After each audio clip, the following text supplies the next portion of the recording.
All right. Good evening, everyone, and welcome to the Prevention of Blindness Society Stargards Group meeting. This is Sean Curry, the Program Director for the Prevention of Blindness Society, and we have a great special presentation planned for you tonight. Before we get started, just a couple quick announcements about our programming coming up this month.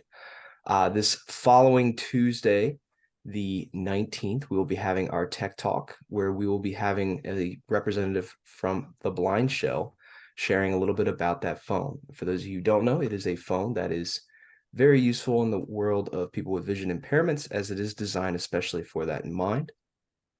Additionally, the following day, we will have our town hall on the 20th. Town hall, it'll be myself and our low vision specialist, Dr. Suleiman Alibi, joining, and we'll be giving an update about the different things we're doing this fall, as well as any updates in the world of vision rehabilitation. And then finally, on Saturday, September 30th at 12 o'clock, we'll be having our fourth annual Low Vision Device and Aid Expo. And that will be taking place via Zoom as well. So if you want to learn a little bit more about some different vendors, some different technologies, as well as, and what I see is very important, the training programs that are available for these different devices and aids, you can join us then and learn more about that and ask all the questions that you have. However, but without further ado, let's go ahead and get started to what everyone is actually here for today, not to hear me talk, but to hear our special guest talk today. Sam Seavey's joining us. For those of you who don't know Sam, Sam is the founder and creator of the Blind Life YouTube channel, which, according to an article from the Foundation Finding Blindness, is currently the largest resource for assistive technology on the internet. The Blind Life has more than 50,000 subscribers and more than 700 informative videos that range all the way from living with vision loss, tips for managing daily tasks, reviewing assistive devices, and also hosting informative interviews with different stakeholders in the visually impaired community. And Sam himself, he has been living with a vision impairment for most of his life. He was diagnosed at the age of 11 with Stargardt's, which is an early onset form of macular degeneration, and he's been living with a vision impairment for over the last 30 years. Sam also has a background in research and understanding of assistive devices and technologies. So without further ado, Sam, I'm going to go ahead and pass the mic over to you and let you take the lead. All righty. Well, thank you, Sean. I need a shorter bio, that's for sure. It's too long. um, Thank you so much, guys. This is awesome. So I'll talk a little bit more about it here in a minute, but I was diagnosed at age 11, like Sean said, but I was probably in my high school, my junior, senior year of high school before I met another person other than my sister who had Stargardt's. So to be now sitting in a virtual room with over 30 other Star Guardians, this is pretty awesome. I love this kind of stuff. So yes, thank you guys for having me, inviting me to come talk to you. I'm going to keep it brief because I really wanted to open it up to you guys and have a conversation and answer questions and things like that. But give a little bit of history, my vision journey, as they say. So as Sean said, I was diagnosed at age 11. My sister has Stargardt's as well, and she's a couple years older than I am. And so I think, I mean, I don't remember back then too much, but I think that after she was diagnosed, the doctors and the parents, they thought, well, we might want to keep an eye on the other one because, does run in the family, tends to. So sure enough, a couple years later, I was diagnosed as well. And I always jokingly say that, my sister and I, we both drew the genetic short straw and won the low vision lottery, and both got it. We're the only two kids in the family, and we both got Stargardt's. And so I tell that story to people a lot during talks like this, and it's usually other groups, not fellow Star Guardians, but other groups. And I always kind of get a lot of, oh, that's too bad. Oh, both of you had it. That's too bad. But and yeah, I guess so. But for me, it was great. It was awesome because I had a partner going through it like I was, and I could grow up with someone else who could relate and we were going through it together. So it made it much easier, I think. But that being said, typical story. If many of you guys were diagnosed at an early age, you could probably relate. Going through school, school was tough. Outside of school, everything was fine. I was a normal kid. I rode my bike, rode my skateboard, hung out with my friends and all that. But in school, it was a little bit harder to hide the disability, especially when they kept putting me in the front row of the classroom. Despite my complaints, they kept putting me up there. And I had the large print books, had the monocular, that whole story. Did public school for most of my schooling up until my junior. Well, I went to private school 1 year during high school, but up until my junior year, in between my junior and senior year of high school, I got the opportunity to go to a camp for blind kids at a school for the blind in Raleigh, North Carolina. I'm originally from North Carolina. And it was awesome. That, like I said, that was the first time I had ever been around other blind kids other than my sister. It was the first time I had ever met another person with Stargardt's, a kid like me, like had the same thing I did. It was awesome. And so it was great. It was fantastic. I loved it because I finally felt like I met my people. These are my people. It was my first experience of like a support group. And it was awesome. When I got done with that summer program, I begged my parents to let me go there for my senior year of high school. And I've always had awesome parents, who, whatever I needed, whatever my sister needed, they were willing to do whatever they needed to do to help out the kids. And so they said, yes, sure, no problem. And so I went there for my senior year of high school. So I graduated from the School for the Blind in Raleigh, and it was awesome. I loved it. Fast forwarding, so that was my first interaction with the blind world, you could say. And had no idea kind of where that would lead me ultimately. But fast forward, I did a bunch of normal odd jobs like everybody does in their 20s and post school years, and a lot of restaurants and things like that, which I loved. It was fantastic. But as the vision kept getting worse, eventually it would get to a point where I couldn't do the job anymore. And so I had to shift gears and look for something else. And I've always done that. I've always been like, well, this isn't working anymore. Let's find something else to do. I around 2000 and 2005, my daughter was born, and I became a stay-at-home dad. And I got bored, obviously, sitting at home all day. My daughter was great, but as a toddler, she wasn't much of a conversationalist. So I was like, I need to talk to people. I need to get out and do something. So I had some odd jobs. I actually, at one point, taught cake decorating at a local Hobby Lobby and a local Michael's. So, which is kind of crazy. One of those random roads your life takes you. I became a cake decorating instructor. Because I was always creative. That's the thing. I always had this creative urge. And when I was in high school, I drew, I did painting. I actually thought I was going to be a comic book artist at one point because I was really good at drawing. But oddly enough, I guess central vision is kind of essential for drawing comics. And so you can't do it too well with your peripheral. But I always wanted to create stuff. So that's why I got into cake decorating for a while there. But even with that, my vision kept getting in the way. Eventually it got to the point where my wife was doing most of the detail on the cakes.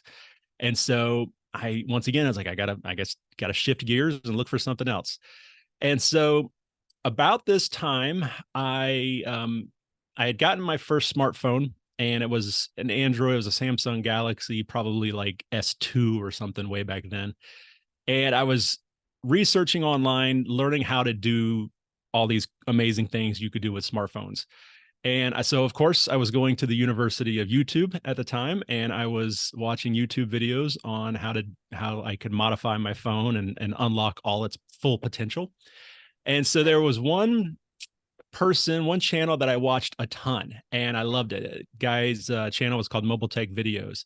And one day he put out a message on Facebook that he needed somebody to take over making the videos because his business, he had a brick and mortar phone store, and it was doing really well, and it was taking him away from making the videos. So he wanted someone to take over that.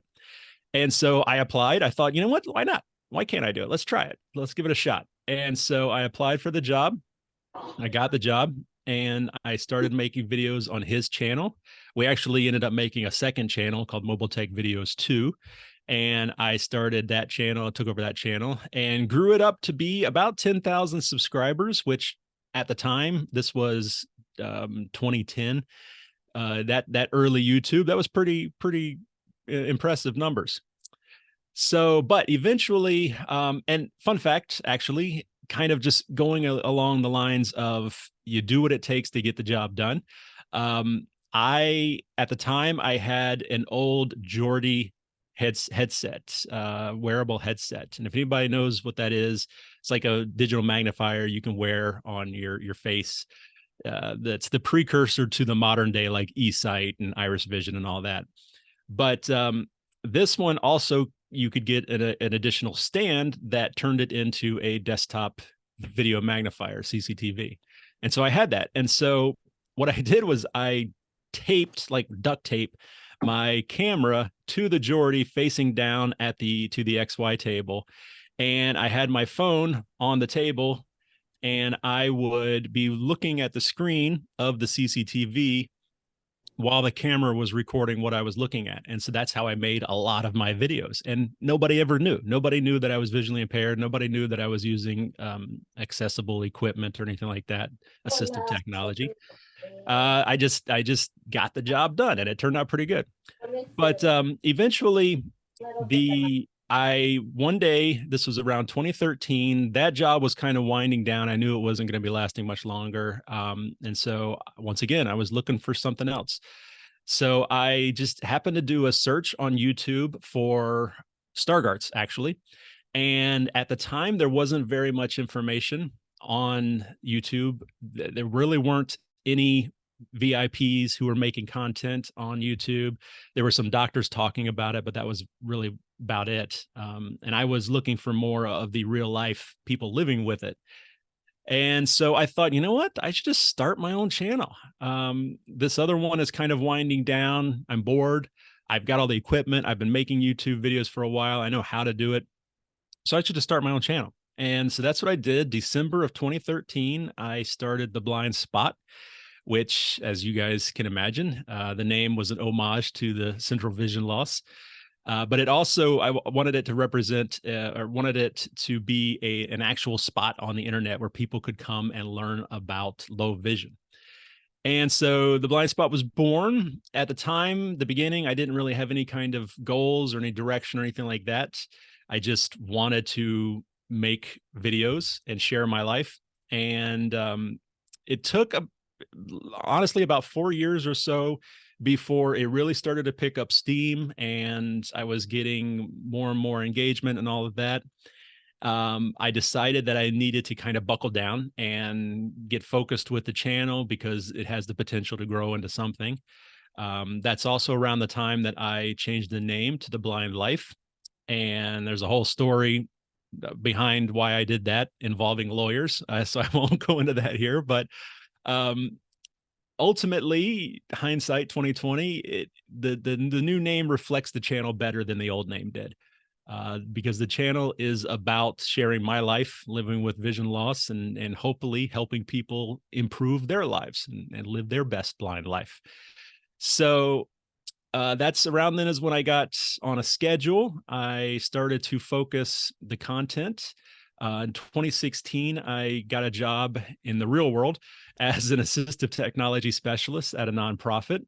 So I am running a program, an AT program at a nonprofit, training, all of that. A lot of the stuff I'm sure Sean does, I do as well. And at that time, I was suddenly exposed to a lot of awesome technology. You know, I've always been a technology user ever since I was a kid using assistive technology and then my experience with mobile technology.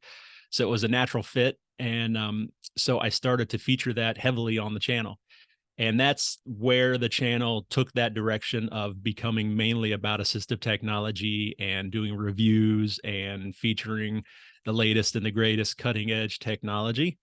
And it's been going pretty well ever since. As Sean said, it's become one of the top resources for information about assistive technology around. It's one of the top YouTube channels for the blind community internationally, and soon will be one of the top podcasts. About 2 months ago, I finally launched my podcast. After many years of people asking for one, I finally said, okay, I'll do it. So the Blind Life podcast is out there. It's available on all the major podcast platforms. So you can check that out as well. But I'm also on Twitter, Facebook, TikTok, Instagram. I'm on everything. So I have over 800 videos on my YouTube channel, all dealing with vision loss. I only make content about vision loss, and 56,000 subscribers now. I think we're creeping up on 60,000, which is awesome. So it's going well, and it brings me to talk to you fine people. That's kind of the story behind it. If anybody's interested, people a lot like to know what my acuity is. I am 2400 in my left eye, my good eye, 2850-ish in my right. And admittedly, it has been a couple years since I had anything tested, so it's probably worse than that. And really big scotoma. Like my doctor, I don't like to brag, but my doctor says it's pretty big. So, um, but yeah, so that's pretty much the story behind everything. If you guys have questions, or Sean, if you have questions, I'm happy to answer questions. I'm an open book, that's for sure. All right. Thank you, Sam. And I'm going to ask just a question while we're waiting for people to unmute. Folks, to unmute yourself for a question, it's going to be, if you're on a phone, it's *6. If you're on the computer, there's a button at the bottom left of your screen. Alternatively, you can press Alt plus the letter A. So, Sam, before we get into the real big stuff, I got to ask you the pressing question. Cake decorating. Yeah.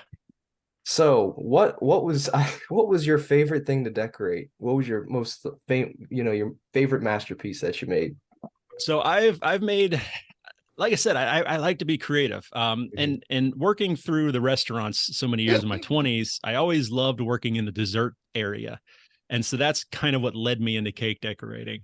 But I would love to do the crazy theme cakes. I've done a guitar, electric guitar. I've done the Millennium Falcon. I did the Millennium Falcon out of cake.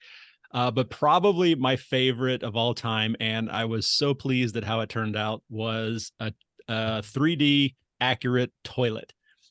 Somebody wanted me to make a toilet, and it had the tank on the back and the flusher and a bowl, and it was even sitting on top of a tile floor. I mean, it was pretty awesome. I was very proud of that one. That's great. That's great. Well, Yeah. Sam, your creative solution making, and then also the undertones of your entrepreneurial spirit really bled through with that talk there. So Thank you. another question I have is, what made you decide specifically the platform of YouTube for yourself to get started? Was it a timing thing? Did you prefer the visual aspect of it? What was it?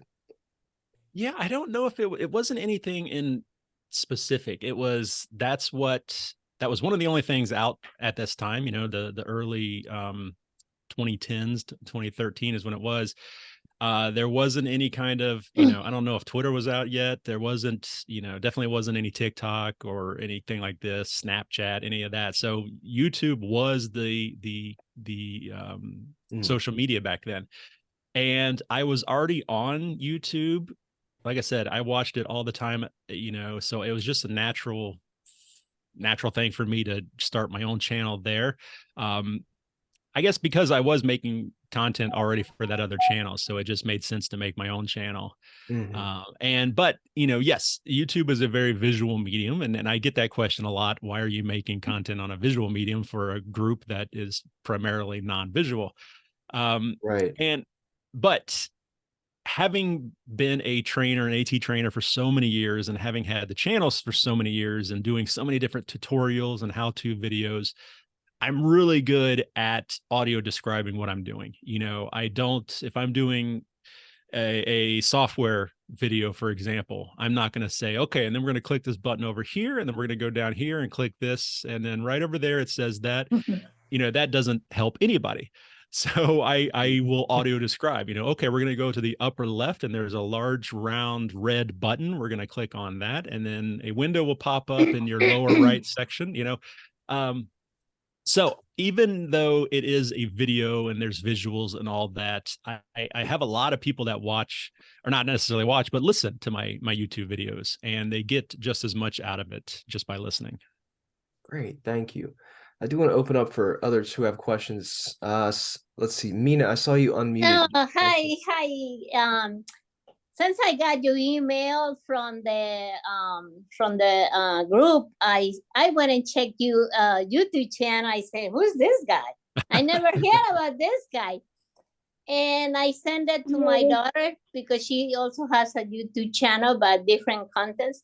So I said, "Check this guy. He's doing stuff about blindness, and you should learn something." Yeah. And I'm a senior and I'm not too much into technology because I just started in the pandemic because my kids bought me an iPad and a computer and iWatch and whatever they bought me. So I was very interested in learning about the new televisions that they have closed caption. Yeah. Yeah, I was listening to you. The bigger, so you can watch television. I still have eyesight. Mm-hmm. I have retinitis pigmentosa, but I'm losing my peripheral vision eyesight. Yeah. But I'm still very lucky to be able to do everything without the technology. But I love to learn how to use it. Because I know I will get there. So I need to learn. And I'm eager to learn everything. I'm gonna watch all the videos you have. I don't have time, but I will just go and listen. And I love the way you describe the magnifiers. And I say, oh wow, that's why my magnifier doesn't work the way it's supposed to. Because you said the smaller the better, because it's bigger. Yeah, the larger the magnification, the smaller the lens gets, and that causes a lot of problems for people. They want a nice big lens, like big magnifier, like Sherlock Holmes style magnifier, but they want it really strong, and unfortunately we can't do that. But you should check out, I've got lots of videos on televisions and accessible televisions and the accessible streaming televisions and audio description. So I've got lots of stuff, not just the super technical gadgets.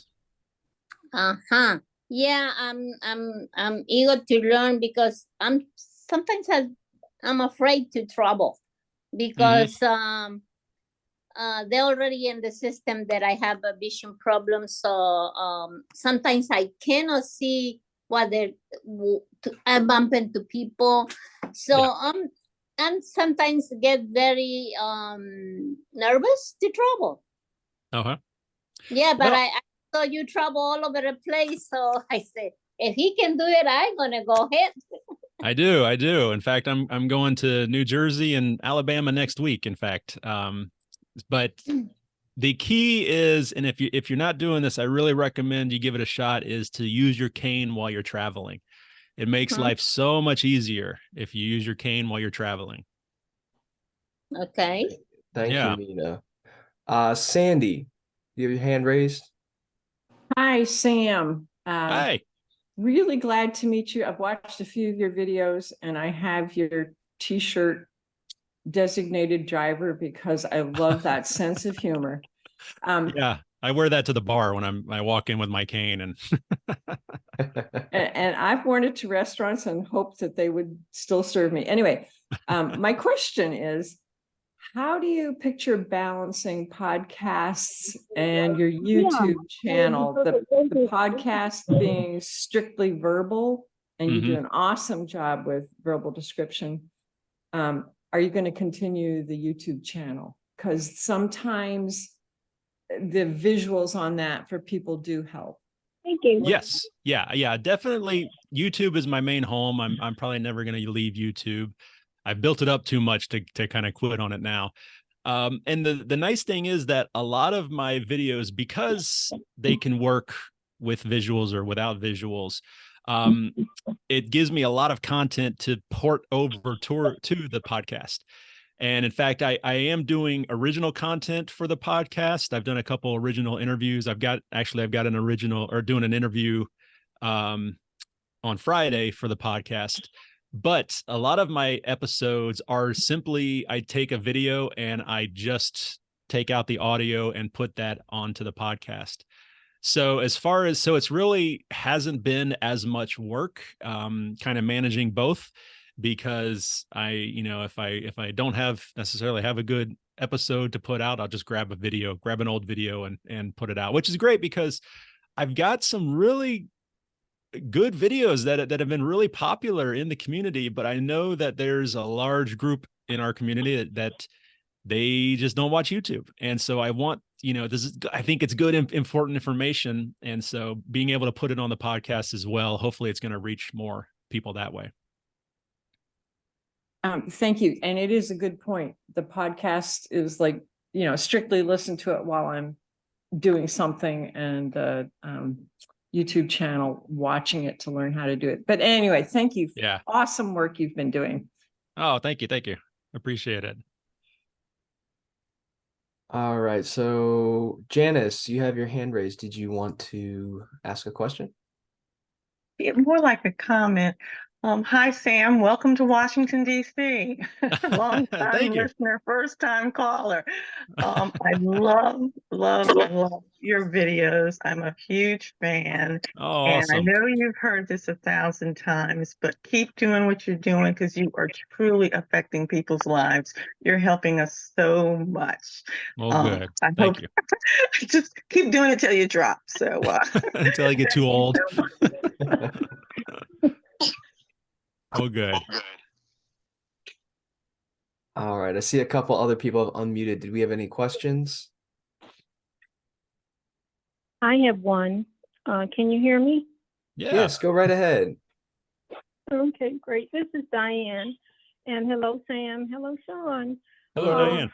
Glad to hear some of the things. I came in late, so I imagine that I have a lot of viewing to do in videos and podcasts, but thank you for what you do. And what I heard sounds so inspirational. Thank you. I can't say, I don't know if you have this, so forgive me if this sounds a bit crazy. But do you have anything, or do you know of any places that you can go to learn how to do things that need acute vision, such as putting on makeup, dressing in intricate clothes, things that have small portions to them?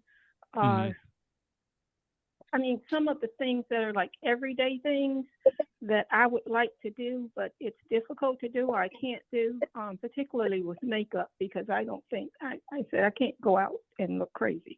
So yeah, are there any things that might help with that, or has that been discussed? So, especially with like the makeup, I can't personally kind of speak on this, but I do know a lot of ladies who with profound vision loss, like even worse than mine. My boss, actually, who I invited to come out on tonight, I don't know if think she's on here, but she has Stargardt's as well. She's a guide dog user, so her acuity is really low or high, however you want to think about it.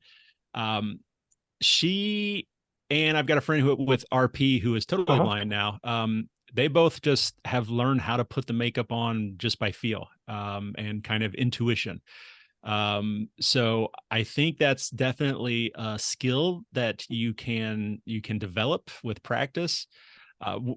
As far as where to go to do that, I'm not sure. I'm not sure what would be available there. Here where I live in Central Kentucky, and in Louisville, we have a residential location that does training for all types of things. Our bioptic driving program does training there.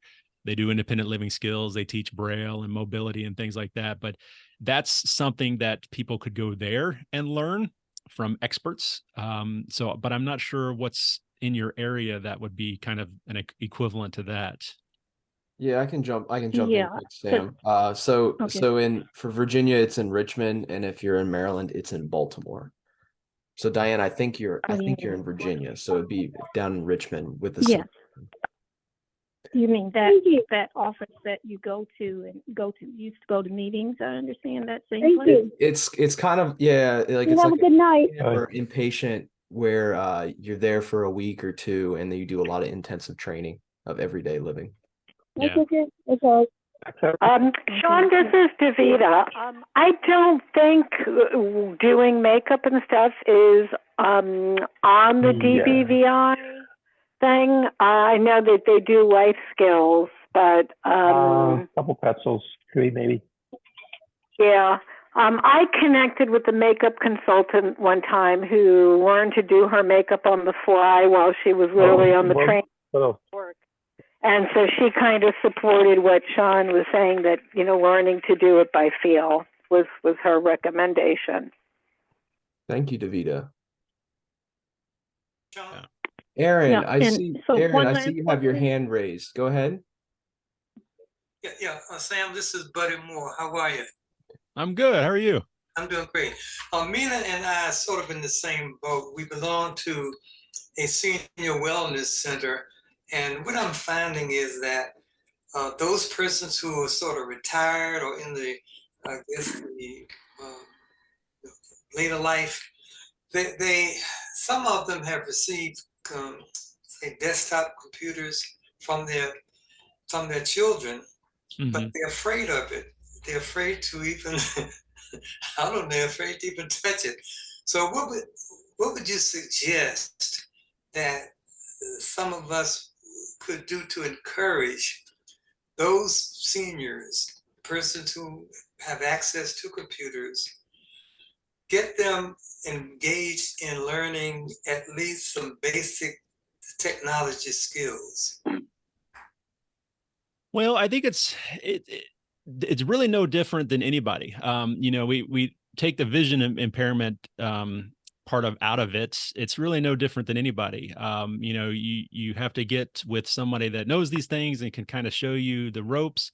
Dealing with the vision impairment is relatively easy. We have the accessibility. You can work with someone like myself at a low vision center. You could work with someone like Sean and probably his team, and they can get you set up with turning on all the accessibility and setting up the colors and the size of the text and all that you need. But just the general computing skills, I really just they need to sit down with somebody and talk to them, because it's getting that reassurance that no, it's going to be fine. In fact, I had an appointment this morning. I was in the office today, and I had an appointment with a lady, 95 years old, Joyce. She was fantastic, and she made the remark that she's afraid she's going to accidentally delete something important, or she's going to break something or push a wrong button. And I said, literally, you're not going to do that, because the computers are smart enough that they're not going to let you do that. There's a window, a little message will pop up and say, are you sure you want to delete this? Okay, we're going to put it in the trash bin for now, and we'll come back to it later. So you really can't do any kind of major damage that easily. So once somebody kind of explains that to the person and sits down with them and shows them a couple of things, I think it kind of sparks okay, I think I can do this, and I want to learn more now. So just getting together with somebody who can show them the ropes, I think, is what's the most important. Thanks. All right, so there's a couple folks here with their hands raised. I want to give you a chance if you had a question, or if not, and you just accidentally raised your hand, that's fine too. So one, I have Aaron Sabine. Did you mean to have your hand raised? Yes, we did. Go ahead. My husband is vision impaired, and he's a musician, and he's wondering if there is any assistive technology for musicians. Perhaps in the area of recording my own musical performances and and actually getting an insight as to how to go about recording. Yeah. So there are well, I'm not a musician, so I don't know a ton about that world, but I do know that, you know, some of these recording stations, control panels, they're very tactile. They're physical buttons, they're knobs, they're, you know, you press this button to start the recording, you press this one, you crank this one up a little bit. So it's very tactile. So it lends itself pretty well to vision loss. Then a lot of that I know is done on the computers. Whether the programs are accessible, that I'm not sure about. But I do know plenty of totally blind musicians that record their own stuff. So it's there's got to be a way to do it. I would recommend connecting. I'm sure there's a Facebook group out there for visually impaired musicians or something like that. You could reach out and kind of pick the brains of people who actually know about that specific topic. Right. I do know there's a program, or it's reading sheet music. There's a Dancing Dots is a program. It's not really a program. It's kind of a system. There's one for totally blind that utilizes Braille and all of that. And then there's one for low vision. Okay. That's me. Yeah, I don't remember the guy's name. Super nice husband and wife that run it. I've met him at conferences a couple times, but Dancing Dots is the name of the program. Dancing Dots. Okay, I think we also are looking forward to, because we're a bit isolated. You know, my husband just lost his vision in like 2008, 2009 to glaucoma. And he's also a visual artist, which has been really difficult in the last 20 years. But he plays the French horn and several other instruments. So it would be nice to connect with other people who are visually impaired and make music. So you think there's a Facebook group out there? I would be shocked if there wasn't. There's so many, like I personally know several blind musicians. I play guitar myself. I don't know if I would consider myself a musician. But so I would think, yes, there's gotta be. Okay. There's the Blind Boys of Alabama. Have you ever heard that? Oh yeah. That group? Oh, They're I know amazing. them very well. Yeah, they're fantastic. Yeah. Absolutely. I don't know if anybody has any connections or anything like that. We would be quite interested in that. So, you know, other people who deal with the same situation. Sean Curry, can I send you our email address? Maybe. Absolutely. Yeah, okay. I was just about to suggest that actually. Yeah. So, and if anyone has anywhere that they want to share, please feel free to shoot me an email and I will be sure to follow up with that. Same goes with any of these other questions. Do you have anything for follow-up? Okay. Thank you so much. Most appreciated. Thank you very much. No problem. Okay. Yeah. All right. So we have another hand raised here. Joe, you want to unmute yourself?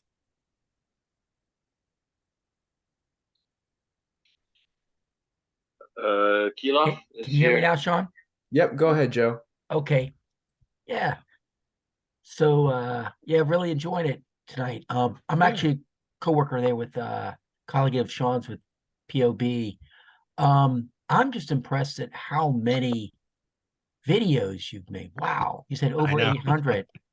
I'm just kind of amazed at that. I was kind of curious. Do you just pick different things that you are aware of and just, I was just kind of curious how you pick doing your videos and kind of how you got started with that. I'm just kind of intrigued.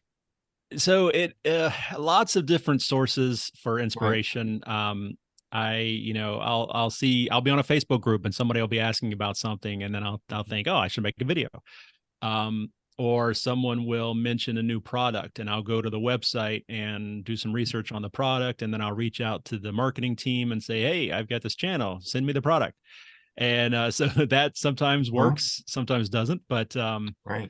In the old days, I guess before. So the nice thing about being assistive technology focused, though, technology is changing so quickly. Yes. There's always something new to talk about, or a new feature, or a new app, or something. So there's no problem these days. But in the early days, it was like literally, I would drop a piece of candy on the floor, and then I'd grab my flashlight and I would shine the light. I don't just shine the light down at the floor. I lay the flashlight on the floor and I skim the beam of light across the floor, and I kind of pan back and forth until I see that piece of candy glowing nice and bright. Yeah. And Yes. so I Yeah. thought, I'd say, oh, I wonder if anybody else does it this way. Let me make a video. Pretty cool. Yes. Yeah, just all kinds of things. I tell you, sometimes I'll make a video and it's just because I've got to make a video. I don't have anything to make one. Let me make a video about this topic, even though I think it's the dumbest topic in the world. Nobody's going to care about it. And for some reason, it just resonates with the community. Couple years ago, probably about 4 or 5 years ago, I was at my job talking to my boss, the one I was just talking about, my who has Stargardt's, and she and I were just talking about brushing our teeth and how we brush our teeth. And I said, she was like, well, how do you do it? And I said, well, I just, I squirt the toothpaste right in my mouth. I don't bother trying to put it on the end of my toothbrush. Right. And she's like, yeah, that's how I do it too. And I think, well, I wonder if everybody does. So I make a video, and I think, yeah, I think nobody's going to care about this, but I have gotten so many positive responses to that video. People have said, you've saved my life. You've saved my marriage. I was getting toothpaste all over the sink, and now I can just, and so it's those, sometimes you never know what's going to kind of click with people and what they're going to care about. And then I'll make a video that I like put hours and hours and hours into, and different angles and music and sound effects, and nobody cares about it. So you just never know. Fascinating. Good stuff. Thank you. Thanks. It's Keelof. Can you hear me? Go ahead, Keelof. Oh, thanks a lot, Sam. I'm a big black spot too. I don't watch YouTube, but I have watched a few of your videos because they're pretty good, and you're great at audio description, which means I don't even have to see it that well. But can we? Is there a way to contact you directly? Yeah, you can send me an email. Do you mind sharing that with all of us? Do you want to keep that secret, or I don't know? No. Like, I'm pretty accessible. You can send me an email. You can reach me through my website, which is theblindlife.net, or you can just send me an email, sam@theblindlife.net. Oh, even I can remember that. Because I have one gripe with a lot of technology is that for some reason everybody thinks that blind people are stinking rich, and cost is never an issue. So I've always been trying to look for alternatives, and I got one product that actually Dr. Alibi liked a lot, and I can just send you one, and you can show it. And if I can contact you, I could demonstrate it like over the phone. It's nothing I sell, but it's just a great head-mounted device that is like a fraction of anything else out there, and it works pretty well. So I'll shoot you an email and let you know about it. But thank you very much. And guys, I realize that when you travel, walking with a cane, even if you think you don't need it, my God, people give you the right of way. You ask them a question, they'll answer you. The first time I ever used a cane was because my wife wanted a particular coffee from Starbucks. I don't know anything about how to do that. So I went in with a cane. Hey, I need this, this, and this, and this. And hey, it works miracles. So, Sean, this is Davida again. If no one else is in queue on the phone, so I can't see. Quick question about YouTube. I find it particularly frustrating that YouTube doesn't automatically bring up or have at the top of the queue, or whatever you want to call it, what your most go-to items are, or there's no place in settings to prioritize your list. So I don't know if you have any opportunity to give them feedback, but that would be a change that I would love to see, so I don't have to go hunting for stuff. I'm so excited about your podcast because I'm actually picking it up from Audible, and it's just right at the top of the list. I don't have to go searching. I don't have to scroll, nothing. I think YouTube could be a little bit easier to navigate. Any thoughts? Well, yeah. So if you subscribe to a channel, which is 100% free, it doesn't cost anything to subscribe. Right, which I do. Yeah. So on wherever you're watching YouTube, on a phone or on a computer, there's gonna be a tab for just your subscribed channels. And when you click into that, it is a list of the most recent videos released by all the channels you're subscribed to. So it takes all those channels and it just puts out a list with the most recent videos released. So mine might not be at the top, but if I had just recently put out a video, it would be one of the top. So what's the button It'll that I'm say, looking for again? It'll say subscription.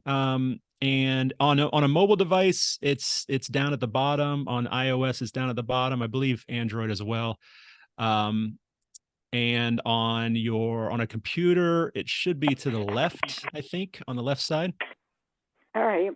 I'll go back and yeah, but if there see, is, but it just, yeah, I understand. I know what you mean. There's also the recommended section when you first launch YouTube. It always thinks all the videos it thinks that you might like. And if there are channels that you watch pretty consistently, it will put their most recent things in there somewhere. But it might, once again, it might not be right at the top like you'd like. Right. I'm an impatient type of person. I just want my list. Well, I wish I could alphabetize things or something. You know, I like to have things. I wish I could kind of organize it. Yeah. By personal preference. And that's unfortunate. All right. Thanks so much. Yeah. Well, I also mentioned if you go to my website, all of my videos are on there as well. And it's most recent will be at the top of the list for you. Okay. And then one can type in on your website, or YouTube, you can search, put in the topic name, and it'll find it. Yes. So there's a little bit of a caveat. So on YouTube, if you search in just the main search box there at the top search field, it searches all of YouTube. So if you were to search for Orcam, for example, it's going to bring up all the videos about Orcam. Now, my videos will probably be towards the top of that list just in general. But if you want to narrow the search, that way you can say search Orcam, The Blind Life, put a couple extra keywords in there. So we can't search while we're on your page for something. So yes, you can do that, but only on the computer website version, only on the website version of YouTube. If you go to like my channel, all my tabs will be at the top, like my video tabs, my playlist tab, my community tab, all of that will be at the top right above my name. All the way at the far right end of that list of tabs, there is a magnifying glass. And when you click on it, a search box pops open. And then you can search just my channel. It only searches videos on my channel. Got it. Okay. That sounds like that'd be very helpful. Yeah. Okay. Yeah. Great. Well, thanks so much. Sure. And for the record, if you put in Orcam in YouTube, I just looked at it. You are the first person that's not Orcam. Ah, yes. We see Janice has her hand raised. Janice, did you have another question? Oh, apologies. I thought I had lowered it. Okay, no problem. We did have a question in the chat box here. One, are there any new assistive technologies that you're excited for your fellow Star Guardians to use? So yeah, there's a couple. Well, speaking of Orcam, I just posted a not necessarily a review, but a kind of an introduction video to the Orcam Read 3, which I actually, it's sitting right here on my desk, Orcam Read 3. This is my favorite version of the Orcam, the Read. I like it the best for own personal needs. It works the best, but Now they've implemented into it a video magnifier. So you can use this as a video magnifier now through the Orcam website. And it works okay. It's still brand new. It's not the best, but it's at least they're kind of moving in that direction. I think it will get better. But I still think it's the best OCR device out there, text to speech out there. It is pricey, as the gentleman was saying. And in fact, kind of on that note, that is the number one comment I get on my videos is the pricing, is that these things are too expensive. And I totally get it. I understand. It's so, I get that comment so much that I made a whole video dedicated to why assistive technology is expensive, explaining the economics of it and all of that. That was the first half of the video, but the second half of the video I dedicated to giving suggestions on how you can afford these things, fundraising, contests. A lot of these companies give away items around like the holidays, going through a voc rehab counselor or Department of Rehabilitation Services, whatever you have in your area. Independent living facilities sometimes will do these things. Low vision centers, like where I work, we oftentimes will give away these that we get donated. So there's ways to get these things that won't break the bank. Sam, I can jump in. This is David again. The Lions sometimes may be able to be of help. For Northern Virginia, we have scholastic grants for children, and they can use it to apply for those types of devices. So I can't speak for Lions everywhere, but check in your state or your community to see if there is some type of program. Yeah, grants. That's a great example too. Personal grants. There's the Kentucky Council of the Blind, which is in Louisville. They have a technology grant that they do every year. So there's lots of options out there. All right. And Sam, we did have another question come through. So we know that you're really, really into your craft, but what other hobbies do you have when you're not dealing with assistive technology? I don't have time for other hobbies. No, I mean, I would say like family stuff, but I just took my daughter to college 2 weeks ago, and so congratulations. Yeah, it's pretty awesome. Yeah. Although my wife and I now are empty nesters.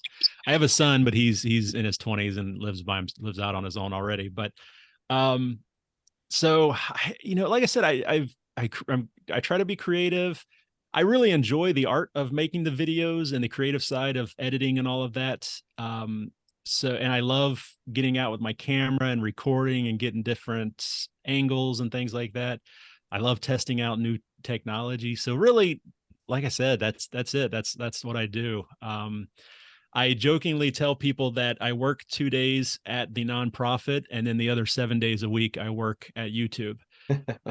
So it's literally, other than doing family things, I don't have time for much other activities, and I'm okay with that. Yeah. All right. So we do have time for one more question. Sandy, you just raised your hand. You're the lucky winner. Okay, Sam. So do you have a YouTube out there for blind, low vision people to make videos to turn into YouTubes? I've sort of kind of thought about this for my low vision outreach world that I do. Mm-hmm. Yes, it's a pretty safe bet that I've got a video on just about any topic having to do with blindness. So yes, I've got a video talking about starting a YouTube channel with low vision. I give tips on recording yourself, lighting, all of that. Specifically tips on creating a system. I'm a big proponent of creating systems and repeatable systems. And so setting up your space, your environment, so that it's repeatable without any assistance. You might need to get a sighted supporter to help you once, but once it's set up, you can do it yourself. And so I give tips about that. I have a whole playlist on YouTube because I've got videos showing how I edit on my giant 43-inch monitor, magnified, and sitting 6 inches away from the screen. So I've got videos on all that kind of stuff. And I get this question so much, and so many people are interested in it. I'm actually going to start working on an online course for creating content with as a low vision, as a VIP. So that might be coming out next year sometime. Okay, thank you. Thank you. Yeah. All right. Well, Sam, thank you so much for coming on today. Do you have any last thoughts or any final thoughts? No, I really appreciate everybody. I will say though that I have a video how I see with Stargardt's macular degeneration. So it's one of, if you're new to my channel, if you go to my channel and it's new to you, it's going to be the video that plays automatically. It's also, you can find it on my website. I mean, if you just search how I see with macular degeneration Stargardt's, you'll find that video. But I give a visual representation on how we see, and I kind of tear down the whole myth of, we have a giant black blob in our central vision. I should tell people, no, that's not true at all. And I show, using my camera and my editing software, I show how we see, how things disappear and how they get distorted, and how if I look to the side, all of a sudden that thing pops up again.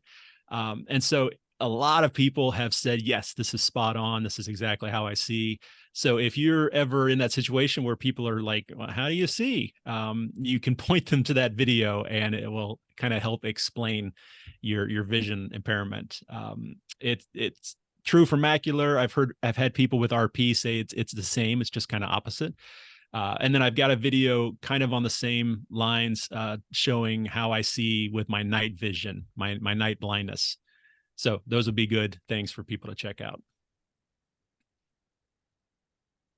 All right. Sam, what can we look forward to on Saturday? On Saturday, I am doing, I don't have it in front of me. I'm doing a new accessible smartphone called the Smart Vision 3. It's a new accessible smartphone that has a physical keypad, kind of like the Blind Shell. Sean, you mentioned Blind Shell. It's a kind of a competitor, so don't tell the Blind Shell. I'm really good friends with the Blind Shell people. I used to work for Blind Shell. And in fact, I imagine Diane, is it Diane that's coming on Yeah, your it's show? Diane. Yeah, she's fantastic. I give her a hard time all the time. But I'm actually going to be staying in her house next year for a conference. She's putting me up for like 2 or 3 days. Small world. Yeah, she's great. So yeah, but that's what's videos coming out. And then the podcast will be an interview with the Right Here team, the CEO Adon from Right Here. It's an indoor navigation system, so should be pretty interesting. All right. Well, Sam, thank you so much again for coming on today. This was a really enlightening conversation, and very motivational. That can-do attitude just bleeds through, and keep doing what you're doing, because it is so helpful for so many people. Thank you. Awesome. Thank you so much. I appreciate it. Thank you, everybody, for having me.